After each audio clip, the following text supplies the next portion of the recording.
அவருடைய தீர்மானத்தின்படி அறிவிக்கப்பட்ட தேவ சித்தம் வேதாந்தத்திலே வெளிப்படுத்தப்பட்டிருக்கிறது. உபாகமம் 29:29. யாராவது வாசிக்கிறார்? மறைவானவைகள் நம்முடைய தேவனாய் கர்த்தருக்கே உரியவைகள், வெளிப்படுத்தப்பட்டவைகளோ இந்த நியாயப்பிரமாணத்தின் வார்த்தைகளின் படியெல்லாம் செய்யும்படிக்கு நமக்கும் நம்முடைய பிள்ளைகளுக்கும் என்றென்றைக்கும் உரியவைகள். பரிசுத்த நாம ஸ்தோத்திரம்னா தேவன் நம்முடைய சித்தத்தை எழுதி கொடுத்து விட்டார். இன்னும் மறைவானது இருந்தால் கர்த்தர் வெளிப்படுத்துவார். அப்படினால் எழுதப்பட்ட சித்தம் தேவனுடைய சித்தம்.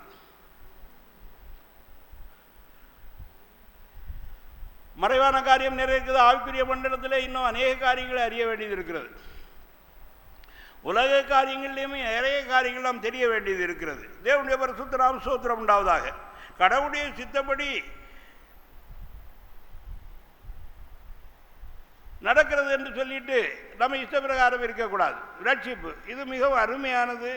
இது எல்லாருக்கும் கிடைக்கிறது இல்லை. இது இலவசமான ஈவு. இது புண்ணிய தான தர்மங்கள்னாலும் நம்முடைய பக்தினாலும் நாம் நல்லவர்களால அருளப்படவில்லை. நமக்கு ஈவாக அருளப்பட்டிருக்கிறது.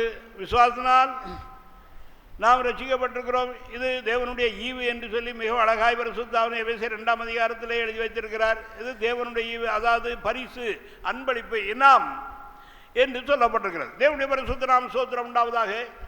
கடவுள் கொடுக்கிறது எல்லாம் இனாமாக கொடுக்கிறார். எந்த சம்பாத்தியம், என்ன தொகை, என்ன புண்ணிய பலங்கள் செய்து எதுவும் நாம் பெற்றுக்கொள்ள முடியாது. ஆனால் கிருபையாய் எல்லாவற்றையும் பெற்றுக்கொள்ளலாம்.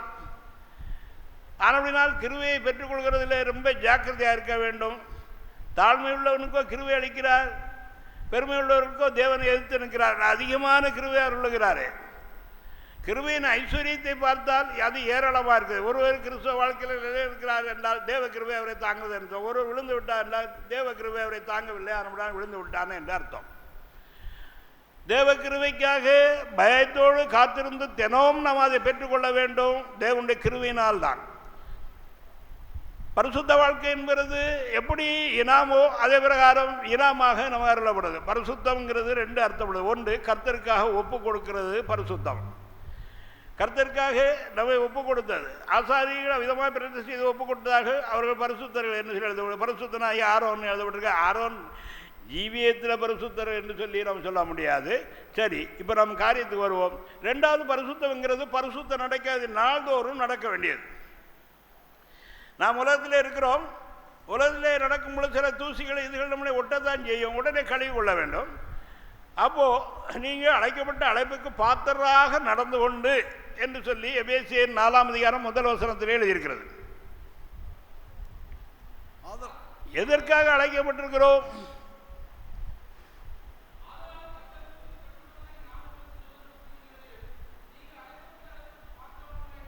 ஆமாம், ரட்சிப்புக்காக உங்களை அழைத்திருக்கிறார். உங்களுடைய ரட்சிப்பு பூர்ணப்பட வேண்டுமெல்லாம் பிலிப்பியர் 2:12.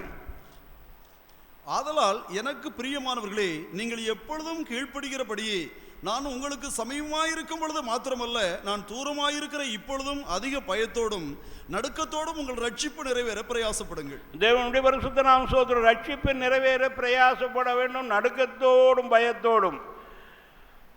ஏதோ ஞானஸ்நானம் பெற்றோம், அபிஷேகம் பெற்றோம், இன்னும் தவறி விழுந்தாலும் மோட்சத்தில் தான் நினைக்காதீங்க. யூதா 4 அங்கே என்ன எழுதப்பட்டிருக்கின்றால், தேவன் நம்முடைய ஜனங்களை எகிப்து தேசத்திலிருந்து ரட்சித்து பின்பு கீழ்ப்படியாதவர்களை அழித்தார் என்று சொல்லி யூதா சொல்லுகிறார். தேவனுடைய பரிசுத்தம், அதாவது ரட்சித்து அழித்தார். இது ஒரு பயங்கரமான வசனமாகும். வேதத்தில் சில வசனங்கள் அதாவது நாம் ரொம்ப தியானிக்க வேண்டிய காரியம். ஆனால் அப்படின்னா துணிகரமாக பாவம் செய்கிறதோ, கீழ்ப்படியாமல் காக்கிறதோ, எதிர்த்து நிற்கிறதோ, இதைகளை விட்டு விடுங்க. நீங்கள் எப்போதும் கீழ்ப்படியபடி நான் தூரத்தில் இருக்கும்போதும் கீழ்ப்படிந்திருங்கள். உங்களுடைய ரட்சிப்பு நிறைவேற பயத்தோடும் நடுக்கத்தோடும் கீழ்ப்படிந்தீர்கள் என்பதாகும். தேவனுடைய பரிசுத்த நாம ஸ்தோத்திரம் உண்டாவதாக. இங்கே நாம் இப்படி வாசிக்கிறோம். வசனம் 5வது வசனத்தை, முன்னமே அறிந்திருந்தாலும் நான் உங்களுக்கு நினைப்பூட்ட விரும்புகிறது என்னவெனில், கர்த்தர் தமது ஜனத்தை எகிப்து தேசத்திலிருந்து வரப்பண்ணி ரட்சித்து பின்பு விசுவாசியாதவர்களை அழித்தார். போதும், ரட்சித்து அழித்தார். புறப்பட்டதில் 1-2 பேரை தவிர எல்லாரும் வனாந்தரத்தில் அழிந்தார்கள். அவர்கள் எல்லாரும் மோசைக்கிடாத மேகத்தின்களாக இருந்தார்கள். அவர்கள் எல்லாரும் ஞான கண்மலின் தண்ணீரை குடித்தார்கள். வான மன்னாவை புசித்தார்கள், ஆனாலும் அவர்கள் அநேக தேவன் பிரியமாயிருக்கிறவருடைய சவங்கள் வனாந்தரத்தில் விழுந்தது என்று சொல்லி 1 கொரிந்தியர் 10 எழுதப்பட்டிருக்கிறது. தேவனுடைய பரிசுத்த நாம ஸ்தோத்திரம் உண்டாவதாக.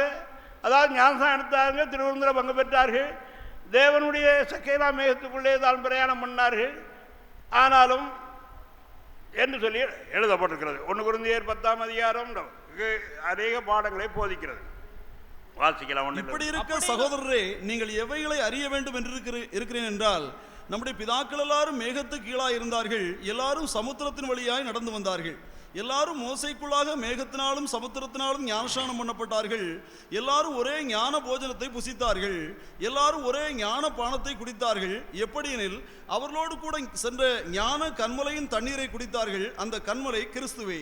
அப்படி இருந்தும் அவர்கள் அதிகமானவரிடத்தில் தேவன் பிரியமாயிருந்ததில்லை, ஆதலால் வனாந்தரத்திலே அவர்கள் அழிக்கப்பட்டார்கள். தேவனுடைய பரிசுத்த நாமம், தேவனுடைய திட்டம் நம்மை ரட்சிக்கிறது. அதுதான் நான் முதல்ல சொன்னேன். ரட்சிப்புக்கு நாம் தேவனோடு கூட ஒத்துழைக்க வேண்டும், தேவனுக்கு கீழ்ப்படிய வேண்டும், தேவனுக்கு பயந்து இருக்க வேண்டும்.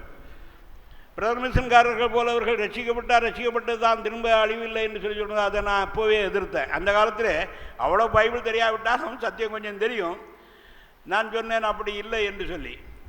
அபிஷேகத்தை பாவிப்பார்கள், பெந்தகோஸ்து சபைகளை தூசிப்பார்கள், ஒவ்வொரு பிரசங்கத்திலும் பெந்தகோஸ்துக்காரர்களை திட்டி பிரசங்கிக்காமல் அவங்களுக்கு பிரசங்க தெரியாது. நான் ஒரு தடவை எழுத்தேன், கூட்டம் முடிந்ததும் பெந்தகோஸ்துக்காரர்கள் தவறு என்றால் அங்கே தான் பிரசங்க, இங்கே பிரசங்கிக்கக்கூடாது. ஏன்னா அவ்வளோ முட்டாள்களாக பெந்தகோஸ்துக்காரர்கள் எவ்வளோ ஞானிகளை அறிவாக பட்டதாரிகள் ஐசியவான்கள் இல்லாமல் அதில் அங்கமாக இருக்கிறார்கள். அந்த காரியம் தெரியாதுன்னா அந்த சப்ஜெக்ட் பேசக்கூடாது என்று சொல்லி அங்கே நிறைய சண்டை நடந்தது. அதாவது எல்லாம் வேத போதனை சம்பந்தப்பட்டதான், மாம்ச பிரகாரமானது இல்லை. தேவனுடைய பரிசுத்த நாம ஸ்தோத்திரம் உண்டாவதாக. நான் அபிஷேகம் பெறுறது வரைக்கும் பரிசுத்தாவியை பற்றி ஒரு அதாவது வார்த்தையை பிரசங்கிக்கிறது கிடையாது. ஏன்னா அதில் நமக்கு சந்தேகம், டவுட் இருக்குது. இப்போ இப்படி பிரசன்ட் ஆண்டவர் என்ன முன்னால் தப்பியமாக பிரசன்ட் மன்னிச்சுக்கார ஆண்டவர் என்ன, இது ஏன் அந்த வேலையை வச்சுக்கிடக்கூடாதுன்னு பேர்.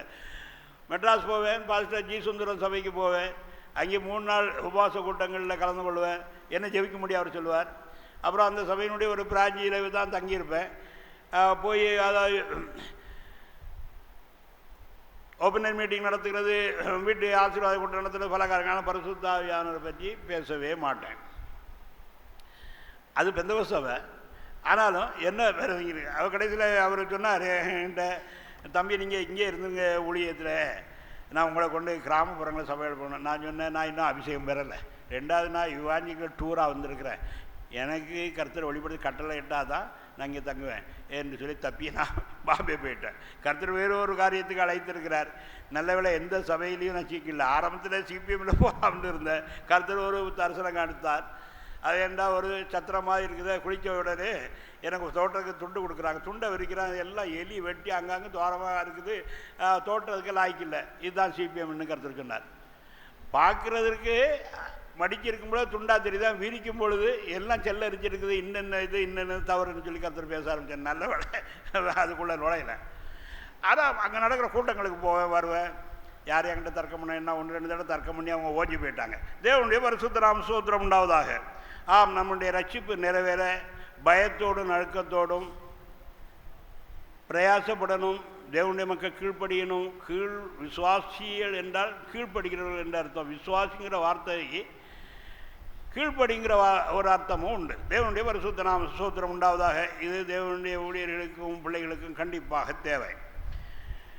ஏனென்றால் தேவன் நம்முடைய ஜனங்களை எகிப்திலிருந்து விடுதலையாக்கி அழைத்து கொண்டு வந்து அவர்களை ரட்சித்து பின்பு கீழ்ப்படியாதவர்களை அழித்தார். சோன்று விளக்கங்களை எழுதியிருக்கிறது. தேவனுடைய பிள்ளைகள் அவர்கள் எல்லாரும் ஞானஸ்நானம் பெற்றார்கள், அபிஷேகம் பெற்றார்கள், ஞான கன்மலையின் தண்ணீரை குடித்தார்கள் என்றும் விளக்கம் எழுதப்பட்டிருக்கிறது. தேவனுடைய பரிசுத்த நாமம் அவர்களோடு கூட சென்ற ஞான கன்மலையின் தண்ணீரை குடித்தார்கள். அதாவது அவர்களோடு கூட இயேசு கிறிஸ்து ஒரு மலை போல அவர்களுடைய பிரயாணத்திலேயே கூட போனதாகவும், தாகம் எடுக்கும் பொழுதெல்லாம் அதை முதல்ல அடிக்க சொன்னார் என்றும், அடித்தோடு தண்ணீர் வந்தோம் 2ஆம் தடவை அதை பார்த்து பேச சொன்னார் என்றும், ஆனாலும் மோசேயும் ஆரோனும் கீழ்ப்படியாமல் 2 தடவை அடித்தார்கள். அதற்கு பாவமாயிட்டு இயேசு கிறிஸ்து ஒரு தடவை தான் அடிக்கப்பட வேண்டும்.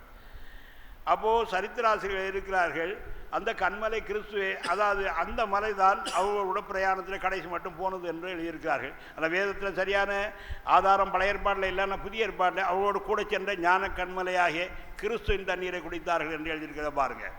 ஒருவேளை அது உண்மையாக இருக்கும். என்றால் தேவன் இஸ்ரவேலர்களுக்கு உலக சரித்திரத்திலே 40 ஆண்டுகளாக தினமும் அற்புதம் அதிசயங்கள் அடையாளங்கள் நடப்பிக்கப்பட்டது இஸ்ரவேலுடைய பிரயாணங்களில். அடுத்தபடியாக கிறிஸ்துவனுடைய வாழ்க்கையில் தினந்தோறும் அந்த 3 வருஷம் அவருடைய ஊழியம், அது எவ்வளோ பேர் தெய்வீகம் பெற்றார், எவ்வளோ பேர் உயிர்த்தெழுந்தார்கள், எவ்வளோ பேர் ஆகாரம் புசித்தார்கள், எவ்வளோ பேர்கள் குருடு நீங்கினார்கள், எவ்வளோ பேர் செவிடு நீங்கினார்கள், எவ்வளோ பேர் சாசு நீக்கப்பட்டார்கள் என்று சொல்லி நமக்கு சொல்ல முடியாது. சபையின் ஆரம்ப காலத்திலே அவ்விதமாக அற்புதங்கள் அதிசயங்கள் அடையாளம் நடப்பட்டன. திரும்ப அது குறைய ஆரம்பித்தது. திரும்ப நம்முடைய சபைகளும் கொண்டு அற்புதங்கள் அதிசயங்கள் அடையாளங்களும் தேவதர்கள் நடமாட்டமும் உண்டாயிருக்கிறது. இது ஒரு முக்கியமான ரகசியமாகும். இதற்கு முன்னாலேயும் பலர் அற்புத அடையாளங்கள் செய்கிறார்கள். ஆனால் அதற்கும் சபையினுடைய யுகத்திற்கும் மிக வித்தியாசம் இருக்கிறது. ஏனென்றால் இயேசு கிறிஸ்து காலத்திலும் அப்போஸ்தலர் காலத்திலும் தூதர்களுடைய நடமாட்டமும் அற்புத அடையாளங்களும் ஏராளமாக இருந்தது.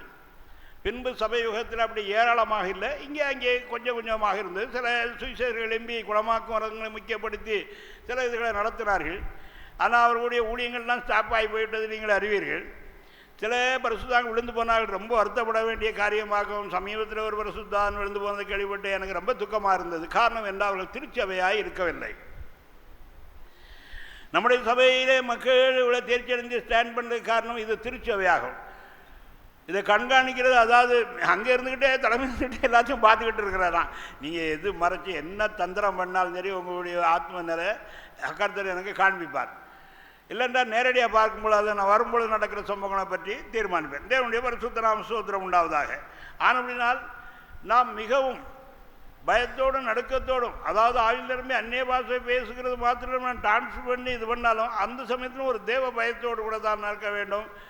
மற்ற கிறிஸ்தவர்களைப் போல நடந்து கொள்ளக்கூடாது. நான் ஒரு இதில் இருந்தேன், ஒரு மிஷினரிகள் கூட்டம், அதாவது மிஷினரி கூட்டம், அதாவது வியாபாரிகள் சங்கத்தில் இருந்து மிஷினரி கூட்டம் ஒன்று பம்பாய்க்கு வந்து ஒரு கன்வென்ஷன் நடத்தினார்கள். அதில் ஒரு வெள்ளைக்காரர் வந்து பிரசங்கம் பண்ணார். டேபிளுக்கு அந்த பக்கம் இருந்து என் கால் விலைன்னு பாருங்கள், என் கால் நல்ல சுகமாயிட்டுன்னு காலை நீட்டி ஆட்டினார். காலை நீட்டி ஆட்டுற போது முன்னால் இருக்கிறவங்களுடைய தாடியில் போய் கால் போட்டுச்சு. நான் பார்த்துக்கிட்டே இருந்தேன், இந்த மனுஷன் சேவை சன்னிதானத்தில் என்ன இப்படி பண்ணுகிறாருன்னு சொல்லி. அதாவது தேவ பயமே இல்லாமல் பெந்தெக்கோஸ்துக்காரர்களும் ஊழியர்களும் இருக்கிறார்கள். தேவனுடைய பரிசுத்த நாம ஸ்தோத்திரம் உண்டாவதாக. அதாவது நான் என்ன சொல்கிறோம், வாசிங்க சங்கீதம் 2:11 யாராவது வாசிங்க. நாமும் ஆவின் நிரம்பி ஆடுகிறோம், பாடுகிறோம், டான்ஸ் பண்ணுகிறோம், விளையாடுகிறோம், ஓடுகிறோம், யுத்த பயிற்சி செய்கிறோம். ஆனால் அது மத்தியிலே உள்ளத்தில் நாம் மிகவும் தெளிவாக இருக்கிறோம். வாசிக்கலாம். களி கூறும் பொழுதும் நடுக்கத்தோடைய தேவ சன்னிதானத்திலே காணப்பட வேண்டும். களி கூறுவதற்கு ஆடி பாடுகிறதற்கு இவர்களுக்கெல்லாம் அனுமதி இருக்கிறது. தேவாவியர் அதை நடத்துகிறார். ஆனால் தேவ பயத்தோடு கூட தான் அது செய்யப்படுது. மாம்சத்தில் எதுவும் நம்முடைய சபையில் நடக்கிறது இல்லை, நடக்க போகிறதும் இல்லை. தேவனுடைய பரிசுத்த நாம ஸ்தோத்திரம் உண்டாவதாக.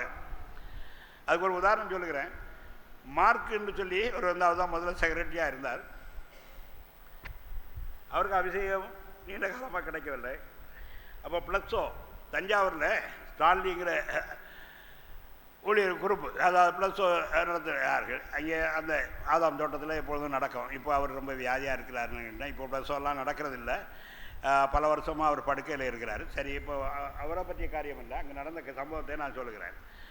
நான் அங்கே போயிட்டு அந்த கூட்டத்தை கலந்துக்கிட்டு பரிசுத்தான அபிஷேகம் பெற்று வரேன். ஐயோ நீர் போகாதீங்க, ஏங்க பரிசுத்தான அபிஷேகம்லாம் ஒன்றும் கிடைக்காது, நீர் உரையான்னு சரிப்படுத்தி பரிசுத்தான அபிஷேகம் கிடைக்கும்னு நான் சொன்னேன். நான் யாருக்கும் பரிசுத்தான அபிஷேகத்துக்காக கட்டாயமாக ஜெபிக்க மாட்டேன். காரணம் என்ன, இந்த ஆளுங்க சரிப்படணும் அப்படின்னு சொல்லி.